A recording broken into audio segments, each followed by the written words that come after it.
Bonjour à tous, chers amis bibliothécaires, j'espère que vous allez bien. Aujourd'hui, nous nous retrouvons pour une nouvelle vidéo sur une sorcière légendaire qui va nous amener, on va dire, tout côté Mexique. Car aujourd'hui, je vais évoquer avec vous une sorcière que l'on appelle la Lechuza. Mais bien sûr, comme vous le savez, avant de vous en dire un peu plus concernant cette sorcière légendaire, je vous invite à vous installer bien confortablement, à prendre quelques petites choses à grignoter, une petite boisson qui peut vous accompagner, ou tout simplement ce que vous avez l'habitude de faire quand vous regardez mes vidéos. Cela s'entend bien sûr, vous faites comme vous le voulez, si vous êtes bien installé, confortablement, surtout avec du bon air frais, avec la chaleur du moment, du moins au moment où j'enregistre la vidéo, eh bien je vais pouvoir vous en dire un petit peu plus sur cette sorcière. Pour découvrir un peu plus cette sorcière, nous allons faire nos valises. Prenez bien les choses très légères car nous partons du côté du Mexique, du Texas, des endroits où il n'est pas très réputé faire froid, mais plutôt le sens contraire. Car oui, apparemment la sorcière du jour serait née au XVIIe siècle dans ce pays et cet état qui est le Texas, donc en Amérique centrale, et le Texas, États-Unis. Ce mythe est toujours présent tout de même à l'heure actuelle car il est encore possible aujourd'hui de trouver de nombreux témoignages qui évoquent cette Lechuza qu'ils auraient probablement aperçue ces dernières années. Ce type de sorcière, qui veut tout simplement dire en traduction hibou, va être surnommée de ce fait la Owl Witch en anglais, ce qui veut dire donc la sorcière hibou. Elle va être très populaire dans les contes et les comptines. Pour ce qui est de l'aspect général de l'histoire de cette sorcière, son histoire est souvent comme suit. Un homme va se retrouver rentrant seul chez lui tard dans la nuit. Il va peut-être avoir un peu bu quand soudain il va entendre un bruissement d'ailes. Peut-être verra-t-il aussi des yeux luisants qui vont l'observer depuis un arbre. Voilà comment commence la légende de la Lechuza. Si vous avez grandi dans le sud du Texas ou dans le nord du Mexique, il y a de fortes chances que vous ayez entendu cette légende, ou peut-être que votre famille, si elle est originaire de ces deux endroits, vous a transmis celle-ci. Rentrons un petit peu plus dans le vif du sujet pour savoir d'où nous vient exactement cette légende. Comme on dit, nous allons dans les racines qui ont amené à l'existence de cette légende. Eh bien, sachez que comme beaucoup de légendes, il n'y a souvent pas une seule explication. En ce qui concerne la Lechuza, il y en aurait de nombreuses. Cependant, elles ont toutes, on va dire, un tronc commun ou une racine commune. Je parlais de racine un peu plus tôt. L'histoire, elle est souvent reliée à une femme qui a été lésée. Une professeure du nom de Rachel González Martin, qui enseigne les études mexico-américaines à l'université d'Austin et qui est spécialiste du folklore, a pu faire justement cette remarque en étudiant les différentes variantes de la légende. Et elle en a conclu que selon la plupart des variantes de la légende de la Lechuza, celle-ci était autrefois une femme qui avait été lésée et qui aujourd'hui chercherait à se venger. Cela peut être des villageois qui auraient tué son enfant. D'autres fois, cet enfant aurait été tué par un ivrogne. C'est d'ailleurs pour cela qu'elle est assez connue pour attaquer les ivrognes, justement. D'autres versions encore racontent que cette sorcière aurait été tuée par des habitants et qu'elle serait revenue pour se venger de sa mort. Bref, comme souvent les légendes, vous vous doutez, c'est selon l'endroit où vous vous trouvez et où vous entendez la légende, des détails varieront probablement. Parce que même en ce qui concerne la Lechuza en elle-même, généralement, on va parler de la Lechuza en tant qu'une seule sorcière, ou bruja en espagnol. Mais si on regarde la légende dans d'autres endroits qui parlent aussi de la Lechuza, ce n'est plus une sorcière en particulier que l'on peut qualifier ainsi, mais n'importe quelle sorcière en fait peut devenir cette fameuse donc Lechuza, chouette ou hibou géant. Au final, qu'elle soit une seule entité ou bien n'importe quelle sorcière qui peut être désignée sous ce nom, ce qu'elles ont en commun, ce serait le fait que ce soit des sorcières qui ont vendu leur âme au diable. Et le fait d'avoir vendu leur âme au diable à un prix, c'est qu'elles se transforment la nuit en ces fameuses lechuza, donc hibou ou chouette selon la traduction. Si l'on va dans la petite ville rurale de Ropstone, par exemple, à proximité de Corpus Christi, la légende de la lechuza, là, va être liée à celle d'un autre cryptide, qui est indissociable de la culture de la communauté de Ropstone, qui est le grand oiseau de Ropstone ou El pájaro gigante de Rob. J'ai tenu à vous en parler, peut-être que si je trouve plus d'informations, bien sûr, je vous ferai une vidéo sur ce cryptide, mais pour vous donner un petit peu l'idée de qui est ce cryptide, sachez qu'en 1975, des personnes qui se promenaient la nuit, alors sur les routes donc, du comté de Ropstone, vont déclarer qu'ils ont vu un énorme oiseau monstrueux leur foncer dessus. Certains vont déclarer au journal Corpus Christi Courier-Times, qui a lui-même rapporté les faits, que la créature mesurait environ 2 pieds de haut, tandis que d'autres vont jurer qu'elle atteignait jusqu'à 6 pieds de haut. Mais lorsqu'ils ont appris que la créature avait le visage d'un humain, c'est là qu'ils ont commencé justement à faire le lien avec la légende de la sorcière qui nous intéresse aujourd'hui, la lechuza. C'est à partir de ce moment-là et de cette histoire donc du cryptide de Ropstone que plusieurs observations vont être signalées dans les villes voisines de Banquete ou d'Alice. C'est même devenu comme une sorte de vague d'hystérie. Ce qui n'a pas empêché les Ropstoniens, si on peut les surnommer ainsi, donc les habitants de Ropstone, de garder quand même un certain sens de l'humour par rapport à leur cryptide personnel. Même si la légende de cette créature de Ropstone est devenue un peu humoristique pour ceux qui la connaissent, dans cette culture précisément de Ropstone, dans certains aspects, certains tentent à vouloir la rapprocher, comme vous l'aurez compris, par rapport à certains éléments assez profonds de la légende historique de notre lechuza. Là où elle ressemble à la lechuza, c'est dans le fait qu'on dit que El pájaro gigante de Robe, donc le cryptide de Ropstone, aurait été décrit par les sceptiques ainsi. Il aurait été invoqué par ceux qui rentraient chez eux après une nuit de beuverie.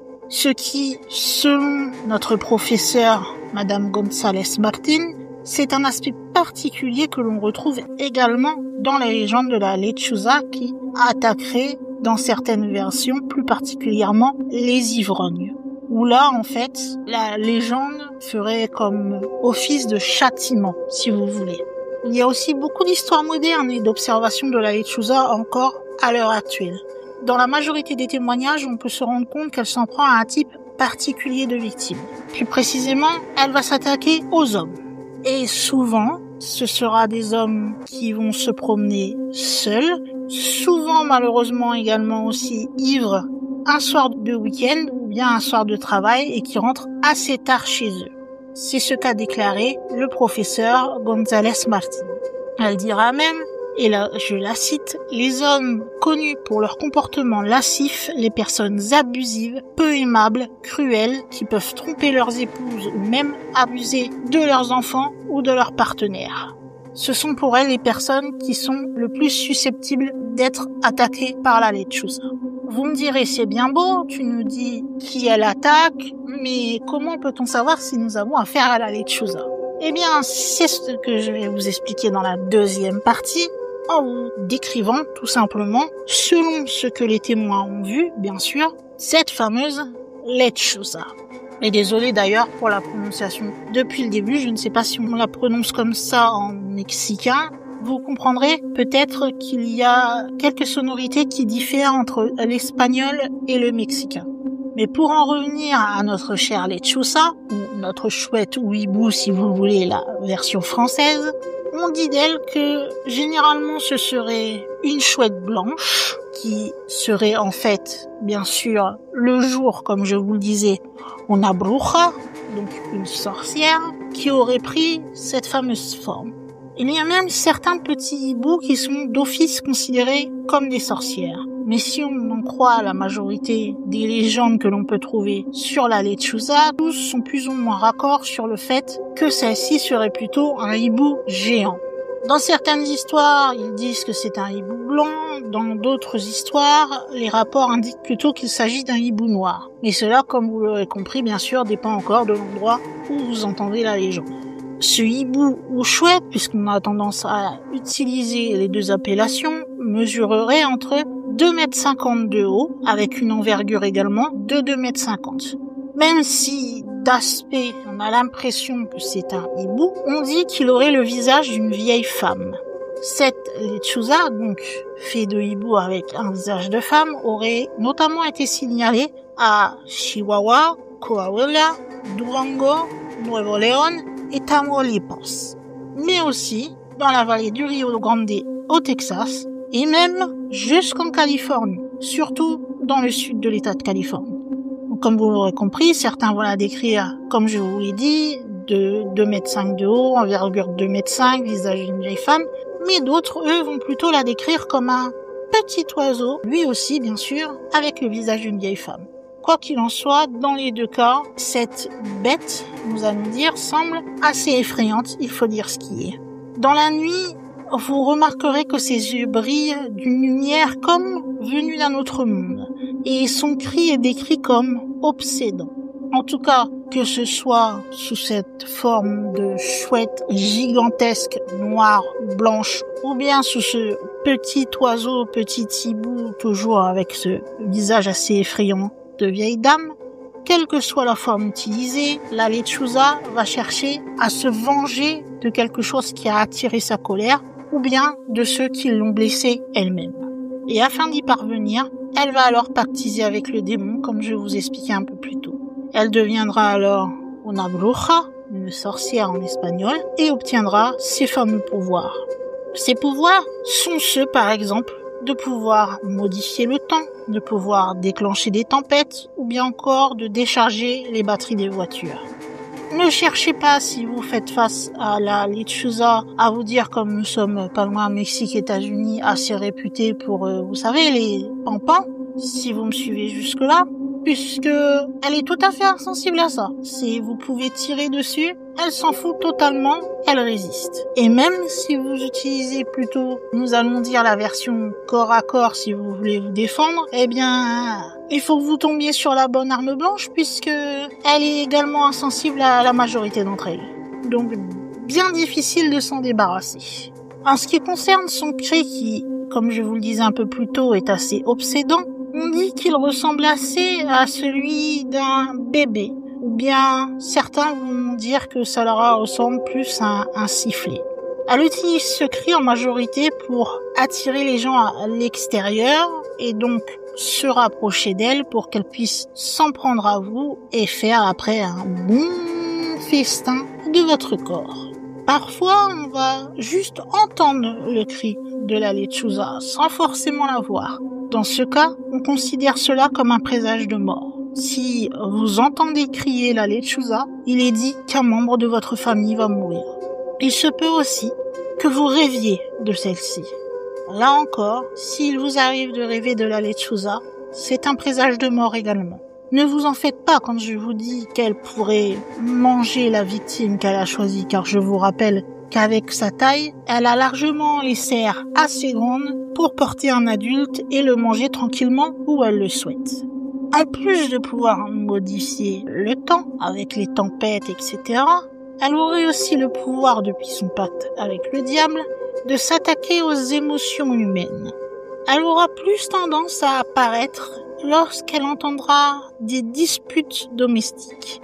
Et elle attendrait alors, calmement observant la situation, que sa prochaine victime, donc comme vous l'aurez compris, souvent l'homme, sorte pour bondir en trombe sur lui. En ce qui concerne son comportement, vous avez sûrement compris dans ce que je vous ai dit qu'elle préférait agir la nuit, même si normalement celle-ci vit le jour. C'est en fait tout simplement que c'est la nuit qu'elle va dévoiler sa véritable nature et donc sa nature de vengeresse. En ce qui concerne plus particulièrement le comportement qu'elle a pour attirer sa proie, comme je vous le disais, elle va faire des sons comme une sorte de bébé ou de sifflet comme certains l'ont dit. qui vont faire comme réagir en fait ceux qu'elle veut attaquer, donc qui sont désignés comme ses proies, il faut dire ce qui est. Et on dit alors que lorsque la lechuza va repérer sa prochaine proie, elle se perchera dans un endroit assez caché pour ne pas être repérée, et elle commencera alors à émettre d'étranges sifflements ou sons sinistres, ce qui ressemble donc aux pleurs d'un nouveau-né, et que si vous essayez de la localiser ou de chercher la source du son que vous entendez, eh bien, il en va de votre vie. Car si jamais la proie qu'elle a choisie n'arrive pas jusqu'à elle, eh bien, votre curiosité pourrait faire que vous soyez le prochain repas de cet oiseau sorcier. D'ailleurs, en ce qui concerne le fait qu'elle s'attaque aux personnes ivres, la plupart du temps, cela s'explique également par son comportement. C'est tout simplement puisque ce sont les plus faciles à piéger. Puisque quand on est ivre, on a moins tendance à vouloir se débattre, on comprend moins ce qui se passe, donc elle a moins de travail à faire, c'est beaucoup plus simple pour elle. Mais selon d'autres versions, qui est un peu plus glauque et un peu moins utilisée, ce ne seraient pas les hommes à qui elle en voudrait le plus, mais elle serait plus attirée par les nouveau-nés, et plus particulièrement par le sang de celui-ci. Le suprême, la cerise sur le gâteau pour la lechuza en particulier serait de tomber sur un bébé non baptisé. Ce serait la crème de la crème niveau dîner. D'ailleurs, je vous apprendrai peut-être qu'il y a une chose qu'il ne faut surtout pas faire avec cette lechuza possiblement se baladant un peu n'importe où, comme vous l'aurez compris encore une fois, surtout au Mexique, Texas, on a évoqué un peu la Californie. Mais vous savez, chez nous, on a souvent des choses comme ne pas ouvrir un parapluie à l'intérieur, ne pas passer sous une échelle, enfin, toutes ces petites choses-là qu'on appelle superstitions. Eh bien, la lechuza elle-même va apporter une superstition. Car il ne serait pas étrange que l'on vous dise, si vous étiez dans ces régions, par exemple en vacances, je ne sais pas, ne sifflez pas 3 fois à minuit. Car selon la superstition qu'a fait naître cette lechuza, cela serait une invitation pour la faire venir. Si vous voulez fuir, ne cherchez pas à vous dire « je vais partir en voiture, j'irai plus vite qu'elle, je serai tranquille ». Non, elle s'en fout totalement. La lechuza est assez grande pour s'abattre sur vos voitures et elle peut également facilement se déplacer à la même vitesse que celle-ci. Mais pour elle, vous l'aurez compris, elle aime mieux quand les choses sont un peu plus faciles et qu'il y a un peu moins de travail. C'est sûr, elle préférera quand même guetter ses victimes, percher sur un poteau ou un arbre et se jeter après sur leur voiture, sur leur maison si c'est un homme qui quitte son foyer par exemple, enfin du moins, sur la proie qu'elle a décidé de capturer. Une fois qu'elle l'a capturée, elle l'emporte dans ses serres, l'emmène dans son repère et punit celle-ci pour les méfaits qu'il a eus, que ce soit envers elle ou bien comme lors de disputes conjugales, par exemple, envers une autre femme qui aurait pu être elle. Une fois que la victime a disparu dans les serres de la lechuza, plus personne ne la reverra. Alors on peut se dire, ouais, c'est cool, on est tranquille. Si on entend quelque chose, on ne bouge pas, on fait rien, on s'engueule pas, on est calme.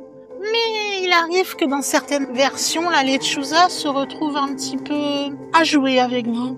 Car il peut arriver en effet que celle-ci, par jeu ou par manque de proie, que sais-je, ait l'idée de se poser tout simplement devant votre fenêtre et siffle ou bien crie si elle utilise le son du bébé de façon très agaçante. En fait, elle ne s'arrêtera pas de crier jusqu'à temps que vous soyez vous-même tellement énervé que vous ouvriez votre fenêtre. Et là, le piège se referme sur vous. C'est ce qu'elle attendait. Une fois que vous avez ouvert votre fenêtre, elle se jettera sur vous et vous arrachera les yeux. Elle est joueuse, cette lechuza, n'est-ce pas? Dans la majorité des cas, elle ne fera qu'une seule victime, c'est-à-dire la proie qu'elle s'est désignée, qui doit payer pour ce qu'elle a fait de mal. Mais malheureusement, il arrive que quelquefois, les proies se fassent rares et que donc la lechuza se retrouve à être affamée. Et dans ces cas-là, malheureusement pour qui passera près d'elle, puisqu'elle n'hésitera pas à choisir carrément une voiture remplie de gens comme son prochain repas pour pouvoir se rassasier, car une seule personne ne lui suffira pas. Elle trouvera donc alors un moyen pour vous faire sortir de la route et vous attraper un par un pour faire son très bon dîner et avoir le ventre bien rempli. Vous êtes d'accord que dans la logique, si vous voyez un chat, un oiseau, n'importe quel animal sur la route, votre réflexe sera de faire un écart pour ne pas heurter l'animal. Eh bien, dites-vous que si vous croisez cette lechuza, et je vous rappelle que même si dans la majorité des cas, elle est très grande, des fois ce sont des petits oiseaux. Donc, quand on connaît un petit peu l'histoire, on se demande si, au lieu d'éviter de vouloir heurter cet oiseau, il ne serait pas préférable, pour être sûr que ce n'est pas une lechuza, de tout simplement lui foncer dessus. Cela peut paraître cruel, je le sais. Mais si vous ne la heurtez pas et que c'est en fait une lechuza, rappelez-vous que vous allez finir dans son ventre.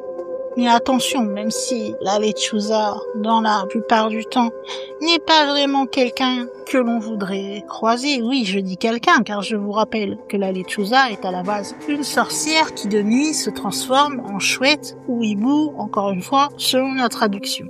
Il y a de très rares cas où la lechuza sera d'humeur indulgente. Et au lieu de vous tuer, elle se contentera seulement de faire des petits cris pour vous manifester sa présence, mais elle ne vous fera rien.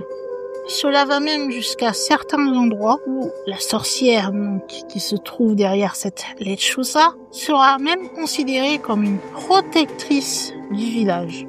Car dans ces fameux villages, on pense que cette sorcière utiliserait ses pouvoirs pour assurer la sécurité des gens et non pour les attaquer. Du coup, ces villageois vont pratiquer différents rituels pour l'appeler à l'aide lorsqu'ils en ont besoin et ils lui témoignent à la fois crainte, puisqu'elle n'est pas rassurante, mais aussi respect, puisque pour eux, elle est là pour les protéger.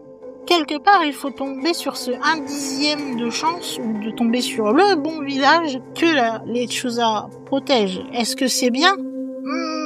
Au final, je ne sais pas, car quelque part, comme vous le savez, le simple fait de tomber ou de voir la lechuza indique souvent que quelque chose de plus sinistre ou de plus dangereux est à venir aussi bien pour vous que pour vos proches. Et cela peut être le fait qu'elle décide d'emporter quelqu'un pour manger, comme d'utiliser ses pouvoirs pour déclencher un ouragan mortel ou une tornade. Donc, soyez prudents si jamais vous êtes dans le coin du Mexique, Texas. Si vous pensez tomber sur la lechuza, vous savez très bien que quelque chose de mal peut arriver. Et cela peut même être quelque chose de très grave. Mais rassurez-vous, il y a un moyen de se protéger contre cette lechuza. Selon la légende, vous pouvez utiliser le sel contre la lechuza. Et il arrive souvent d'ailleurs que de nombreuses personnes, si vous allez au Mexique ou au Texas, il peut arriver que vous trouviez du sel au niveau des fenêtres des maisons. C'est tout simplement pour empêcher la lechuza de vouloir passer par la fenêtre la nuit et donc se protéger d'elle. On dit aussi que si vous la voyez, vous devriez l'insulter, car l'insulter apparemment la ferait fuir. Mais là encore, c'est un peu risqué, puisque si on regarde d'autres versions de la légende de cette sorcière, cela dit plutôt le contraire. Donc méfiez-vous un petit peu, à mon avis, ne cherchez pas à l'insulter, vous ne savez pas dans quelle version de la légende vous êtes, donc soit elle s'enfuira, ou soit elle en aura rien à faire. Elle sera encore plus énervée que vous l'ayez insultée, et ça sera mauvais pour vous de toute façon.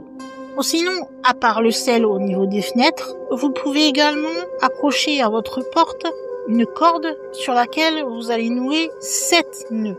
Ainsi, vous l'accrocherez à votre porte et c'est censé vous protéger également de la venue de la lechuza. Car apparemment, cette corde à 7 nœuds serait un signe de reconnaissance et de respect à l'égard de cette sorcière. Certains vont dire que la prière quelquefois peut aussi sauver. En particulier, un extrait qui s'appelle la Magnificat, le Magnificat, désolé pour mon latin, qui est une prière tirée de l'évangile de Saint Luc. Mais attendez, la particularité, c'est que vous devez réciter celle-ci en espagnol et on rajoute une dose pour que ça soit encore plus difficile, c'est qu'en plus d'être en espagnol, vous devez dire cette prière à l'envers. Bonne chance! Ou sinon, outre ces choses très connues pour se protéger contre la lechuza, de nombreuses personnes vont aussi utiliser des remèdes populaires ou bien des amulettes qui sont fabriquées à la main pour pouvoir se protéger. Les anciens, eux, ils sont plus tournés sur des recettes qui sont spéciales à base de plantes, qui sont censées éloigner cette fameuse sorcière lechuza. Le fait de porter ces fameuses amulettes fait main ou bien de les mettre dans les maisons ou les fameuses décoctions à base de plantes sont censés éloigner, être sentis, ressentis pour les amulettes par la sorcière et elle ne devrait pas s'approcher de vous. En théorie, bien sûr. Par contre, autant vous pouvez vous protéger de celle-ci avec ce que je vous ai dit, mais comme vous l'aurez compris, elle est quasiment intuable. Comme je vous l'ai dit, pas d'arme à feu, la majorité des armes blanches ne marchent pas avec elle. Mais en plus, une autre chose qui pourrait vous dissuader de vouloir lui faire quelque chose, c'est que selon une des versions de la légende, on dit que si vous essayez de la tuer, vous finirez par tout simplement mourir à sa place. Là encore, je serai vous, je ne prendrai pas le risque. Pour continuer à en savoir un petit peu plus sur la lechuza, il se trouve que j'ai découvert un témoignage qui va évoquer justement l'histoire de la lechuza. C'est un certain Aiden Castellanos qui a grandi en lisant et en connaissant cette fameuse histoire de la sorcière la lechuza. Il anime d'ailleurs aujourd'hui un podcast Susto qui concerne le folklore latin et hispanique. Et là, je vais citer ce qu'il dit. L'histoire que j'ai entendue dans mon enfance était une mise en garde. C'était peut-être une forme ou une méthode qui disciplinait les enfants. Parce qu'on me disait que si je sortais tard, alors que à cette époque je ne devais pas le faire, ou si je causais des ennuis par exemple, la lechuza me trouverait. Elle descendrait alors en piqué et me décoiffer, me griffer avec ses serres. Et si elle était assez grande, elle pouvait me soulever, m'emmener et faire avec moi n'importe quel plan diabolique qu'elle avait en tête. Ça, c'est un extrait de ce qu'il dit par rapport à la lechuza. En soi, Castellanos dit qu'il n'a jamais vu la lechuza. Cependant, il a quand même entendu quelque chose une fois lorsqu'il était enfant. Et je le cite. « J'étais debout tard dans la nuit. C'était un soir d'école, alors que normalement j'aurais dû dormir. Mais ce soir-là, je regardais la télévision. Il y avait des chiens dehors qui se baladaient dans le quartier et je les ai entendus. Je me suis dit, oh, ils doivent sûrement chasser un animal qui doit passer sous une maison ou quelque chose comme ça. Pour me calmer, je me suis dit que je n'avais pas à avoir peur. On va laisser ça passer et rester tranquille. C'est alors que l'un des chiens s'est mis à glapir. Aiden Castellanos a décidé d'aller voir ce qui se passait et là il dira, au moment de baisser le store, j'entends un cri comme un cri très bizarre à donner des frissons. Cela m'a même fait peur. Sur le coup, je n'ai pas immédiatement pensé « Oh, c'est juste un oiseau, c'est un hibou ». On aurait plutôt dit même une personne qui imitait un hibou. Je ne l'ai pas vu parce que je me suis immédiatement retournée pour éteindre la télévision. Après m'être retournée, j'ai fermé les yeux et je me suis tout simplement dit « Je vais essayer de dormir, je vais essayer de dormir ». Puis de toute façon, j'ai pas vraiment à savoir ce qu'il y a à l'extérieur. Donc apparemment, il aurait entendu la lechuza, mais le réflexe de vouloir éteindre la télévision l'aurait empêché de la voir et après celui de fermer les yeux et de vouloir dormir pour justement ne pas avoir affronté ce qu'il avait entendu. Là peut-être qu'il s'est sauvé, je ne sais pas. En tout cas, ce qui est sûr, c'est qu'il existe de nombreux récits d'observation de la lechuza. Ce que j'en ai trouvé un autre qui concerne Nuevo Laredo, c'était dans les années 50. À cette époque, apparemment, une sorcière, donc lechuza, terrorisait la ville. Les habitants ont alors décidé de mettre au point un plan pour la tuer. On l'a attirée hors des arbres, qui je vous rappelle est sa position favorite, en utilisant un enfant comme appât. Lorsque la lechuza va tenter de s'emparer de l'enfant, les habitants vont lui tirer dessus avec des fusils. Mais comme vous vous doutez, cela n'a rien fait et elle s'est envolée. Cependant, ils savent que cela l'a probablement blessée, puisque l'une des balles aurait touché ses griffes. Le lendemain, ils vont se rendre à la maison qu'ils suspectaient être la bruja, donc la sorcière. Ils ont tapé à sa porte et lorsque cette dame a ouvert celle-ci, bizarrement, elle avait une jambe bandée. Apparemment, ils avaient bien trouvé leur lechuza. Et en dernier témoignage, donc là après vous allez comprendre, on le prend comme on a envie, c'est une histoire qui a été trouvée sur Reddit. Elle date des années 90, début des années 2000, on ne sait pas exactement la date précise. C'est un enfant de 9 ans qui à cette époque vivait au sud de San Antonio, donc dans le Texas, entre deux petites villes appelées Von Ormy et Little. À ce moment-là, il était seul dans sa maison et il était en train de regarder Bob l'éponge comme un peu tout enfant pouvait le faire à cette époque. Le soleil venait de se coucher, la lune était alors pleine ce soir-là, lorsqu'il va commencer à entendre des bruits à l'extérieur. L'enfant va penser tout simplement que c'était son père qui était en train de rentrer du travail et qui faisait du bruit au niveau de la porte. Donc, content que son père rentre, il est sorti tout excité pour aller dire bonjour à son père. Mais quand il est arrivé sur le pas de la porte, son père n'était pas là. C'était un énorme hibou. Elle était assise tranquillement sur la table de pique-nique qu'il y avait de l'autre côté de la rue. Et elle regardait droit dans les yeux de l'enfant. L'oiseau était massif, d'un noir de jet. Il l'a regardé comme cela pendant un quart d'heure, puis s'est envolé lorsque le père, cette fois-ci le vrai, le bon, le père, est rentré à la maison. L'enfant va quand même être marqué par cette histoire et il va en parler à sa grand-mère. Celle-ci, quand elle va apprendre ce qui s'est passé, va commencer à prier et à faire ce qu'on appelle une limpieza, donc un nettoyage avec un œuf. C'est là qu'elle va apprendre l'histoire de la lechuza à l'enfant qui, à ce moment-là, ne la connaissait, mais alors pas du tout. Au final, l'enfant n'a pas eu peur. Il se demandait si l'oiseau était venu tout simplement pour avertir que quelque chose allait se passer, mais sans plus. Peu de temps après, bizarrement, il y eut une énorme tempête qui endommagea beaucoup la ville, à l'exception de la maison et de cette fameuse table de pique-nique sur laquelle s'était posée la lechuza. Nous ne pouvons pas dire qu'il a été influencé par l'histoire, pour le coup, puisqu'il ne la connaissait pas à la base. Mais après, voilà, en ce qui concerne les témoignages, vous savez que moi, je ne juge jamais, puisque je n'étais pas à la place de la personne. Mais je peux comprendre que certains peuvent être dubitatifs, car un témoignage peut être facilement inventé, nous pouvons dire. Moi, je ne fais que vous rapporter des faits qui apparemment se seraient passés pour ces personnes et à différentes périodes montrant bien que la lechuza n'est pas seulement une histoire de sorcière de passage, mais bien quelque chose qui est sur plusieurs années. En ce qui concerne les théories sur cette fameuse lechuza, il y en a pas vraiment des masses, puisqu'on ne sait toujours pas à l'heure actuelle qu'est-ce qu'est vraiment cette lechuza. Est-ce que c'est bien une sorcière qui a fait son pacte avec le diable et qui se transforme la nuit en chouette noire ou blanche?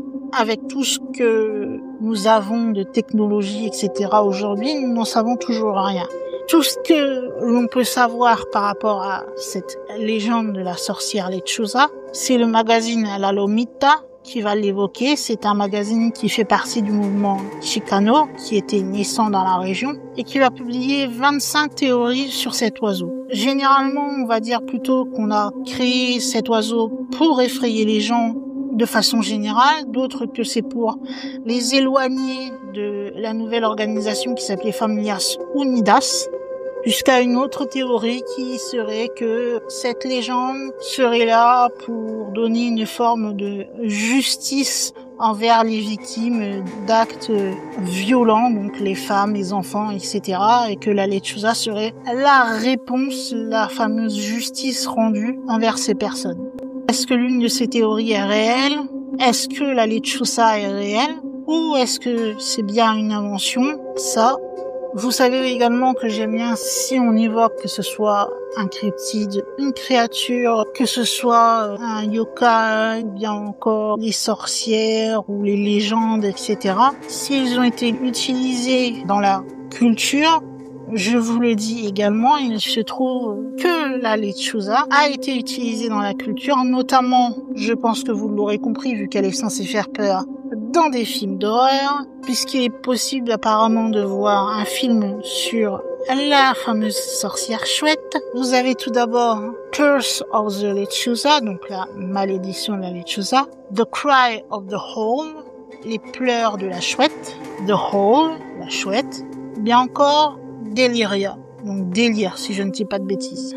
On peut aussi également voir cet oiseau dans le numéro d'une bande dessinée qui s'appelle Relampago, qui a été créé par Margarito Garza. Et à cette époque, c'était la première fois quelque part qu'on mettait un protagoniste qui était considéré comme le premier super-héros qui était mexicano-américain.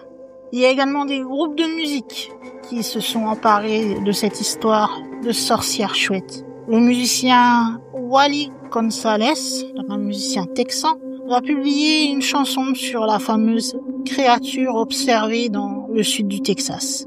Mais la chanson la plus célèbre par rapport aux fameux habitants de Ropstone et de Parajo Gigante, qui est encore aujourd'hui apparemment citée par pas mal de gens lorsque l'on évoque la lechuza, c'est la chanson qui a été faite par un groupe qui s'appelle Los Campeones de Raúl Ruiz et qui est intitulé tout simplement El Parajo Gigante de Robe.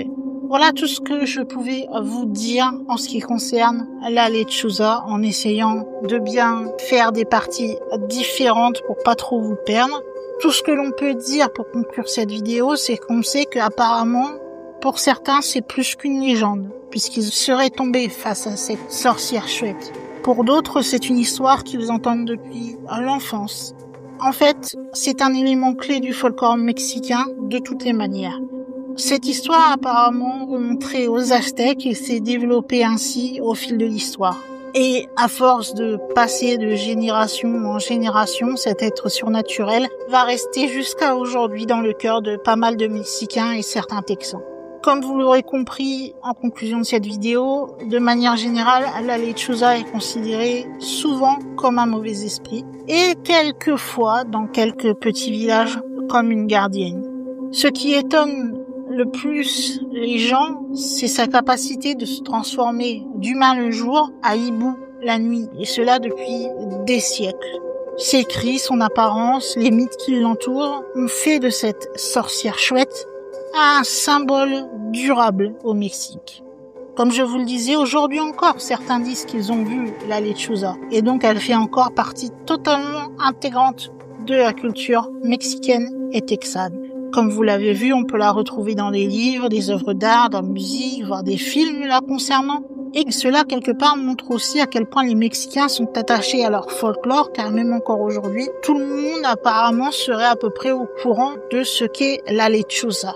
C'est quelque part une sorcière qui contribue encore à définir leur identité et leur vision du monde.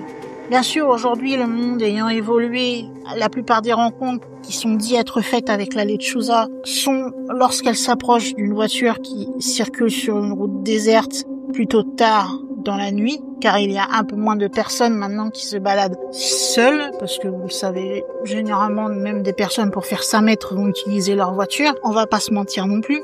Mais en tout cas, on sait que cette sorcière, dans la majorité des cas, il faut s'en méfier. Vous inquiétez si jamais vous entendez des bruits suspects. Car, comme vous l'aurez compris, majoritairement parlant, elle n'a rien de bon à vous apporter. Et si jamais vous n'êtes pas dans une grande ville et que vous passez par exemple vos vacances dans des tout petits villages de campagne, que ce soit dans le sud du Texas ou encore au Mexique, on sait jamais, ouvrez bien l'œil, essayez d'éviter au maximum les routes de campagne, surtout seul, on ne sait jamais, c'est juste comme ça, au cas où la lechuza serait peut-être dans les parages. Comme on dit, il vaut mieux prévenir que guérir, libre à vous d'y croire ou de ne pas y croire. Moi, je n'ai fait que vous rapporter ce que l'on raconte sur cette fameuse sorcière chouette que l'on appelle la lechuza. J'espère que vous aurez apprécié cette vidéo, que vous aurez découvert cette histoire, que vous avez apprécié en savoir un petit peu plus sur cette fameuse sorcière. Et si cette vidéo vous a plu, vous pouvez me le dire tout simplement en allant dans la section commentaires, me dire si vous avez des questions, si vous avez des thèmes que vous voulez que j'aborde dans de prochaines vidéos. En tout cas, si vous avez quelque chose à me dire, c'est toujours dans le respect et c'est dans la petite zone des commentaires. Ça prend pas longtemps à écrire un petit commentaire et ça fait toujours plaisir d'avoir des retours sur notre travail. Si vous avez apprécié la vidéo, vous pouvez également mettre le petit pouce en l'air qui fait lui aussi très plaisir. Et si vous n'êtes pas encore abonné, eh bien il vous suffit tout simplement d'aller en dessous de la vidéo, un petit bouton rouge, s'abonner, vous cliquez dessus et vous faites partie maintenant des bibliothécaires. Et normalement il y a même une petite cloche qui devrait apparaître. Eh bien si vous voulez ne louper aucune vidéo qui sera publiée sur la chaîne, il vous suffit tout simplement de cocher recevoir toutes les notifications liées à la chaîne. Ainsi YouTube vous enverra une notif dès que quelque chose sera publié, et les grandes vidéos généralement sont publiées, sauf empêchement bien sûr, tous les mercredis vers 15h. Vous l'aurez compris après cette longue vidéo que nous allons pouvoir refermer le livre qui concernait les sorcières et plus particulièrement ce chapitre ouvert avec la lechuza et le ranger dans sa section de notre immense bibliothèque du surnaturel. Et bien sûr qu'il va être également temps pour moi, en tant que gardienne de cette immense bibliothèque, de fermer les portes de celle-ci et de vous dire à la semaine prochaine. Bye!